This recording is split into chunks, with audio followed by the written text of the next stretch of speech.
एक बार की बात है, एक बहुत बड़ी आर्ट गैलरी ने कॉन्टेस्ट डिक्लेयर किया। उसमें उन्होंने अनाउंस किया कि जो भी पेंटर पीसी ने एक एंट्रेंस एग्जामिनेशन को क्रैक करने की बहुत कोशिश करी, बहुत मेहनत करी, लेकिन उसके बाद भी उसको क्रैक नहीं कर पाई, जिसकी वजह से वो अंदर से पूरी तरह से टूट गई, बहुत परेशान रहने लग गई, दुखी रहने लग गई। उसके पिता से अपनी बेटी की यह हालत देखी नहीं गई। फिर उन्होंने एक दिन अपनी बेटी को बुलाया और उन्होंने अपनी बेटी को कहा कि तुम मेरे साथ एक बार किचन में चलो, मुझे तुम्हें कुछ दिखाना है। किचन में पहले से ही उन्होंने गैस स्टोव के ऊपर 3 बोल रखे हुए थे। फिर उन्होंने उन तीनों बोल्स के अंदर पानी भरा, एक के अंदर कुछ आलू डाले, एक के अंदर कुछ अंडे और एक के अंदर कॉफी बीन्स, और उसको उबलने के लिए छोड़ दिए।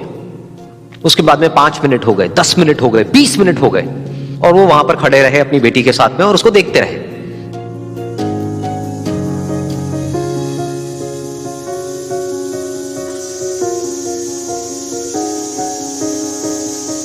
तो बेटी अंदर से थोड़ी सी इरिटेट होने लग गई, कहती है क्या कर रहे हो आप? तो उसके पिता ने कहा कि सिर्फ 1 मिनट और रुको, तुमको सब समझ आ जाएगा। फिर उसके बाद में एक एक करके उन्होंने गैस स्टोव को बंद किया और जो पहला बोल था उसमें से आलू निकाले और निकाल करके एक प्लेट पे रख दिए। दूसरे बोल में से उन्होंने वो अंडे निकाले और निकाल करके एक और प्लेट में रख दिए, और तीसरे बोल में से जो कॉफी थी उसको छान करके एक कप के अंदर भर दिया और वो वहीं सामने स्लैब पे रख दिया और अपनी बेटी से पूछा कि तुम्हें क्या दिख रहा है? तो उनकी बेटी को थोड़ा सा गुस्सा आ गया। उसने कहा कि इसमें देखना क्या है, एक में आलू है, एक में अंडे हैं और एक में कॉफी है। तो उसके पिता ने कहा कि एक बार इनको छू करके देखो, शायद तुम्हें कुछ समझ आए। तो उसने सबसे पहले आलूओं को छुआ, तो जब उसको छुआ और थोड़ा सा दबाया तो वो बिल्कुल सॉफ्ट हो चुके थे। तो उसके बाद में उसके पिता ने उन अंडों को तोड़ा तो वो हार्ड थे।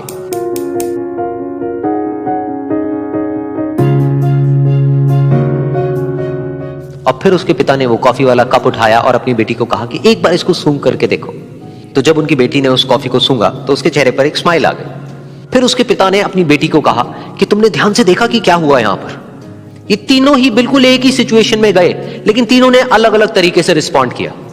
तो पहला यानी कि आलू, जब हमने उसको उस पानी में डाला था उससे पहले वो बहुत ही हार्ड थे और स्ट्रांग थे, लेकिन गर्म पानी में जाने के बाद में वो अंदर से बिल्कुल सॉफ्ट हो गए, यानी कि कमजोर पड़ गए। दूसरे थे अंडे, जो गर्म पानी में जाने से पहले अंदर से बिल्कुल ही कमजोर थे, लेकिन गर्म पानी में जाने के बाद वो अंदर से स्ट्रांग हो गए। तीसरी थी कॉफी, जिसने कुछ ऐसा किया जो इन दोनों से बिल्कुल अलग था, यानी कि उसने उस गर्म पानी में जाने के बाद में खुद को नहीं बदला, बल्कि उस पानी को ही बदल दिया। बिल्कुल इसी तरह से हमारी जिंदगी में भी होता है। तुम्हारे ऊपर है कि तुमको इन तीनों में से क्या बनना है। एक, आलू के जैसा, यानी कि जब तुम्हारी जिंदगी में कोई मुश्किल आए तो तुम अंदर से पूरी तरह से टूट जाओ, यानी कि कमजोर पड़ जाओ। दूसरा, अंडे के जैसा, यानी कि जैसे ही तुम्हारी जिंदगी में कुछ मुश्किलें आए, वो मुश्किलें तुमको अंदर से तोड़े नहीं, बल्कि तुम अंदर से और स्ट्रांग हो जाओ। या फिर तीसरा, यानी कि कॉफी के जैसा, मतलब कि जब तुम्हारी जिंदगी में कुछ मुश्किलें आए तो तुम ना सिर्फ उन मुश्किलों का डट करके सामना करो, बल्कि अपनी जिंदगी को ही बदल दो।